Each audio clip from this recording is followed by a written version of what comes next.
Assalamualaikum warahmatullahi wabarakatuh.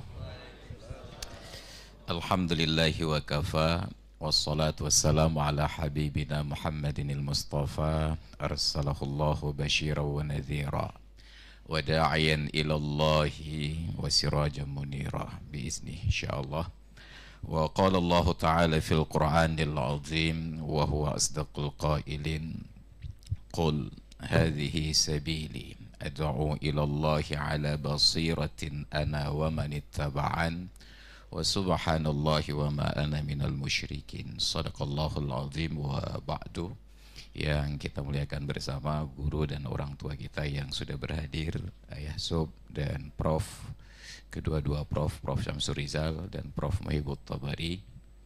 Beliau dulunya ketika saya kuliah di IAIN, saya sempat kuliah di IAIN dan sempat kuliah di UIN. Karena tahun 95 saya masuk IAIN, sebenarnya Prof Muhibut Tabari menjadi penasihat akademik saya. Tapi belum sempat ketemu beliau, saya permisi lari ke pesantren Budi di Lamno, maka ketemulah dengan Tengku Akmal Abzal. Sebelum saya datang, yang menguasai panggung dakwah di Dayah Budi beliau, selalu utusan pesantren untuk lomba pidato beliau. Kemudian beliau dikalahkan oleh Tengku Ihsan almarhum, menantu Abu Daud Zamzami. Lalu Tengku Ihsan saya kalahkan. Jadi kalau begitu Tengku Akmal ini level 3 di bawah saya. Alhamdulillah. Beliau mentor saya. Beliau ini sangat mandiri, luar biasa. Berangkat dari nol, kami kenal sangat dekat, maka hanya beliau yang bisa mengwahabikan saya. Insyaallah. Tuan-tuan guru sekalian, hadirin dan hadirat yang dirahmati Allah, teristimewa kepada calon kuat wali kota Banda Aceh, Pak Bambang. Pak Budi, kalau tadi Tengku Akmal katakan Pak Budi sudah sangat familiar, kami kenal kakak Budi namanya Wati, adik Budi namanya Iwan, tapi ayah Budi dan ibu Budi sampai sekarang belum tahu namanya. Insyaallah. Hadirin sekalian yang dirahmati Allah, sebelum saya berangkat ke Mesir 2001, sebelum saya masuk ke Dayah Budi tahun 96, sejak dari tahun 94 saya sudah berada di atas mimbar. Masih kelas 2 S aliyah waktu itu di MAN. Dan mimbar itu hal yang ganjil bagi saya, karena sampai dengan sekolah di Bekasi di Ma'had Nurul Kasyaf, abang letting saya itu ada Dr. Abdul Razak LC, Fakultas Adab, ada Tengku Harmen Nur Ikmar di Melabuh. Itu bayangkan, di pesantren itu ada lomba pidato bahasa daerah. Saya nggak tahu bagaimana perlombaannya karena beda-beda bahasa. Dan dari Aceh di pesantren itu hanya ada 4 orang warga Aceh. Yang pertama Abu Madinah, yang kedua Tengku Harmen Nur Ikmar, yang ketiga Tengku Abdul Razak, dan yang keempat saya. Maka tetap perlombaan begini yang jadi korban anak kecil, saya yang paling muda. Maka bayangkan, saya dihadirkan untuk pidato bahasa Aceh pakai baju Aceh, nggak ada kupiah mukutub dibuat karton dilukis pakai warna, nggak ada rencong, saya pakai mandau punya kawan dari Kalimantan. Coba bayangkan bagaimana enaknya ceramah bahasa Aceh di hadapan orang yang nggak ngerti bahasa Aceh. Yang tinggal kita buat lagu mau jempam dong, selesai insyaallah. Tapi saking asingnya mimbar bagi saya, diberikan waktu 5 menit untuk berceramah, itu seolah-olah semua jam di dunia berhenti. Berkeringat dari kepala, banjir kutu sampai ke kaki. Bayangkan sedemikian asingnya mimbar bagi saya. Dan baru saya mulai sejak 94 ketika pindah ke Aceh ikut orang tua saya. Yang terbayang di benak saya saat itu, keberhasilan seorang pendakwah di atas mimbar adalah ketika mampu menghadirkan humor. Maka setiap kali akan naik mimbar, saya persiapkan materi-materi humor. Jut melawak, sangat puas ketika muncul lucu, ger dan lain sebagainya. Kapan berubah transformasinya? Ketika saya kuliah di Al-Azhar, yang menyebabkan saya menjadi Wahabi. Dan gak cukup, saya Tengku Umar mengikuti jejak saya. Ini Wahabi junior ini. Saya kuliah di Al-Azhar. Sampai ke sana, saya perhatikanlah khatib penceramah di sana. Itu setengah jam, 1 jam, 2 jam mereka berceramah. Hampir tidak ada lucu sama sekali. Dan yang paling menjadi perhatian saya itu ada seorang singa podiumnya di Mesir, yaitu Syekh Abdul Hamid Kishik. Beliau itu penceramah paling berani, bahkan di depan Presiden Husni Mubarak seperti Soeharto Indonesia, beliau berbicara lantang apa adanya. Luar biasa berani beliau. Belakangan saya perhatikan salah satu rahasia keberanian beliau adalah karena beliau tunanetra. Nggak tahu bahwa di depannya ada presiden. Ya, di kita kaju yang na, itu pun ada presiden liku. Itulah salah satu keuntungan orang yang tidak mengetahui. Makanya saya berani ketika tidak mengetahui pangkat dan jabatan seseorang, kata tenang aja. Dua tidak terus berbuka. Dan orang jihusa, orang wah, agak lagi mah. Jadi minta maaf lebih mudah daripada minta izin. Ya. Ini yang terjadi. Maka sejak dari itu saya melihat bahwa kelebihan dari Syekh Abdul Hamid Kishik, padahal banyak dai-dai hebat lainnya, ada Syekh Mutawalli Asy'arawi, tetapi beliau ini hanya mampu untuk bertahan dalam bahasa fushah sekitar 15 menit, lalu keluarlah bahasa awamnya. Tapi Syekh Abdul Hamid Kishik 2 jam 3 jam beliau berceramah, itu nas referensi meraji'. Ketika saya pulang kemari, saya terakhir berguru kepada Abu Daud Zamzami. Saya mengaji di sana dari 98 sampai 2001. Saya sampaikan beberapa kisah yang diceritakan di dalam ceramah-ceramah beliau. Juga saya waktu itu bertemu dengan guru saya, almarhum Abu Nasir Wali. Sampai mereka berdua ini mempertamakan, Pat, terdengar tanyaan, dari mana kamu dapat cerita-cerita ini? Bayangkan itu seorang tunanetra, tapi beliau kuasai semua materi. Ayat, hadis, referensi, sejarah, semua luar biasa. Dan sebenarnya di tengah-tengah kita di Aceh sekarang, ada sumber referensi yang kuat itu dari Mesir. Cuma tidak kita manfaatkan. Ada Syekh Abu Muaz. Itu keilmuan beliau luar biasa. Kita baca sejarah, semua sejarah beliau bisa ralat. Kita baca referensi tentang syair, semua syair beliau kuasai. Tapi ilmu beliau menjadi mubazir, karena kita hanya belajar gramatika dasar bahasa Arab pada beliau. Beliau mampu menulis buku. Dan luar biasa. Bukan hanya sekedar mau, tetapi juga mampu. Bukan hanya sekedar mampu, tetapi juga mau. Tapi kita hanya karena melihat beliau orang Mesir, ala panina Wahabi aja. Nah, di kita tidak melihat Allah apa namanya, untuk menjadikan fayastami'unal qawla fayattabi'una ahsanah. Allah maj'alna minal ladzina yastami'unal qawla fayattabi'una ahsanah. Kita sering melihat yang ganjil-ganjilnya. Maka ketika saya pulang kemari, apa tantangan dakwah kita? Masyarakat kita semakin lama terjadi pergeseran. Mohon maaf, kalau polarisasi antar daerah, Aceh ini yang paling menguasai mimbar dakwah itu ABS, Awak Belah di Selawah. Itu bisa berdakwah di Aceh, di Banda Aceh, bisa berdakwah ke Aceh Barat Selatan. Lalu strata di bawahnya ada dari Aceh Besar. Aceh Besar bisa diterima di Barat Selatan, tetapi kalau ke Belah di Selawah agak sulit diterima karena bahasa terasa lucu. Strata nomor 3 itu Barat Selatan. Itu bahkan di Banda Aceh sulit diterima, kecuali sekarang lagi populer Tengku Ismail Loman Haji. Tapi dulu tidak diterima, agak ganjil bahasanya. Ini polarisasi daerah, wilayah.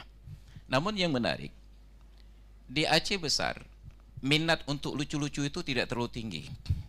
Istimewa lagi di daerah-daerah basis pendidikan seperti Indrapuri, Samahani, dan Lubuk. Mereka itu lebih fokus kepada materi. Bahkan menurut informasi orang-orang tua, itu kalau sempat penceramah terlalu lucu, banyak sekali humor, disuruh turun. Kami undang Anda kemari bukan untuk lucu-lucu. Itu di sana. Aceh Barat Selatan itu luar biasa lagi. Kita hadir, tidak perlu mencari materi lucu, mereka duduk dengan tekun. Tapi begitu saya pertama di awal-awal 2005, 2006, 2007 ke PD, mohon maaf, 15 menit kita berceramah tidak sempat ketawa sama sekali, nggak sempat bikin humor, langsung mereka greng-greng aja. Wow. Seiring waktu muncul kegiatan dakwah, safari subuh dan lain sebagainya. Mereka mulai fokus kepada materi. Maka sekarang terbagi dua masyarakatnya. Yang memang fokus materi tetap bertahan, yang ingin cari lucu pulang. Bergeser, kita yang di Banda Aceh dari dulu senang kepada materi, sekarang senang kepada lucu. Terjadi pergeseran. Ini tantangan. Maka dalam posisi seperti ini, apa tantangan kita? Kalau tadi kita perhatikan Tengku Akmal berbicara, kalau kita teliti berbahasa, kita akan mendengar beberapa kali beliau mengulang kata segenap hadirin. Kita lupa bahwa selain segenap ada seganjil.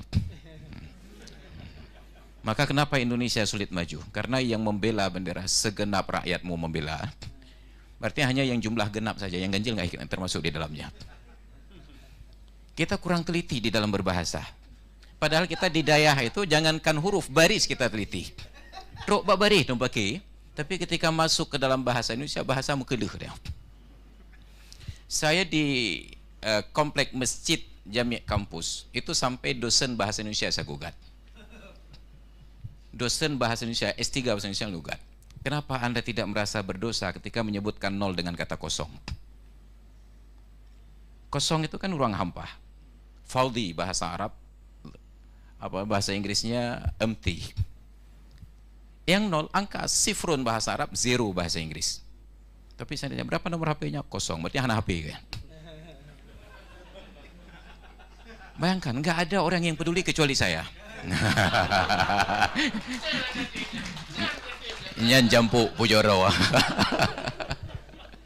Ini persoalan sederhana.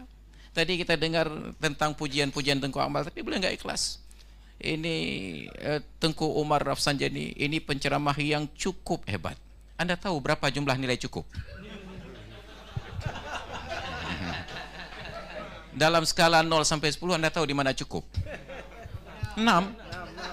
Saya kelas 1 SD masih saya ingat rapor itu, di belakang sampul depan sudah ditulis perbandingan angka dan nilai. 7 baik, 8 lebih baik, 9 istimewa, 10 sempurna, 6 cukup. Nyobek na wartawannya tulis acara tadi malam cukup meriah. Cukup 6 sebagai pegaruda. 5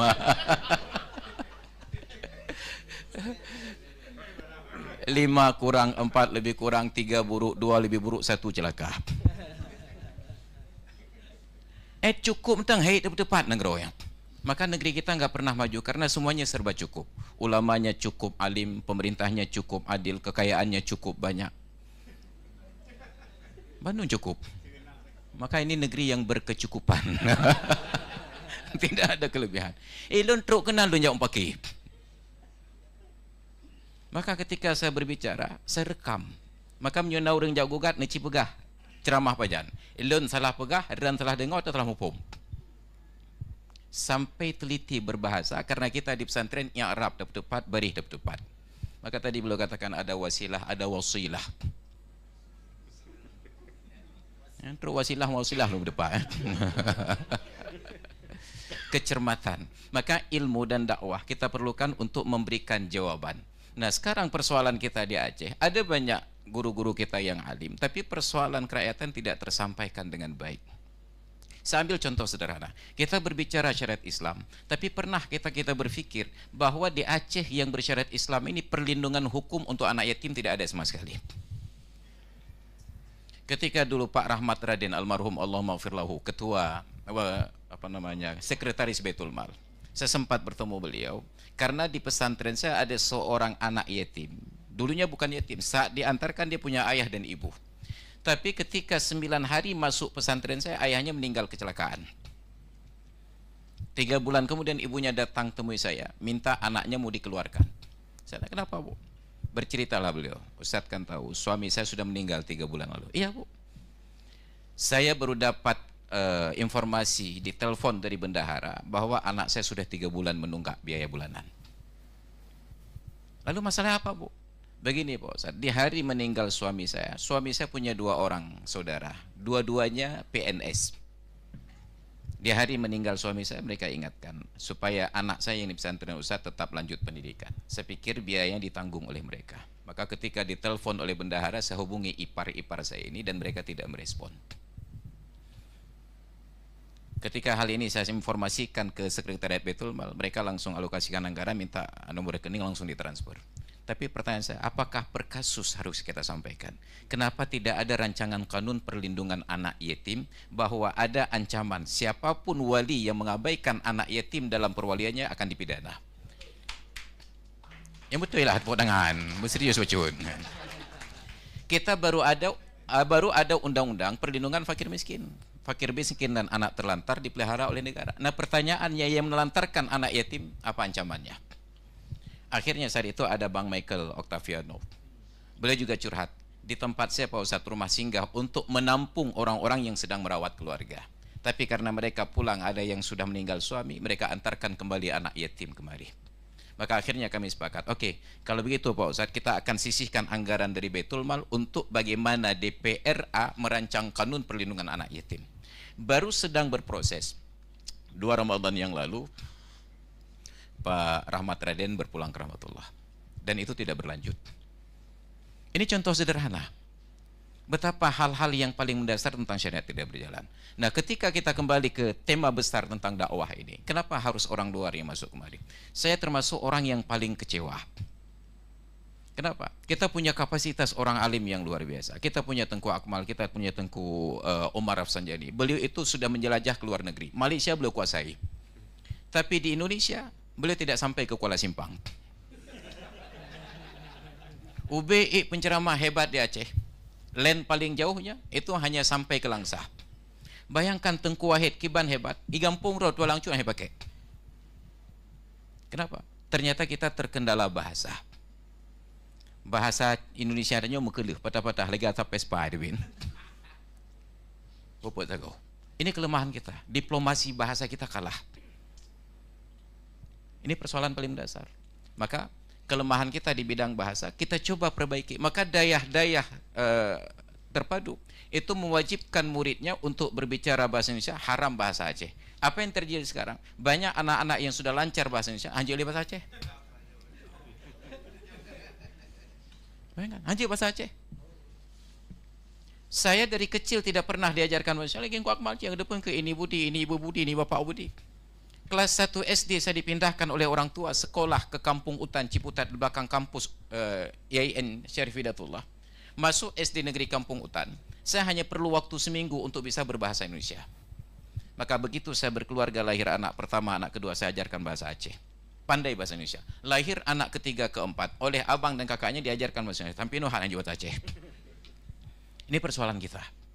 Maka ada tantangan bahwa kenapa dai-dai kita tidak terlalu berpengaruh keluar, ternyata faktor berbahasa, kelemahan berbahasa. Yang kedua, oke lah kalau kita lemah berbahasa bisa dipakai diri sendiri. Tapi pertanyaan kenapa yang luar bisa masuk kemari? Sekedar perbandingan, oke sekali-kali datang. Tapi kalau setiap acara-acara besar harus orang dari luar, pertanyaannya apa kurang kapasitas kita? Ini bukan tentang saya, bukan tentang saya. Ini tentang kita. Maka ada hal yang harus kita perbaiki, pola komunikasi. Saya ingat dulu waktu mengaji di Lamno, tahun 95, saya belum mengaji. Saya datang pertama untuk survei.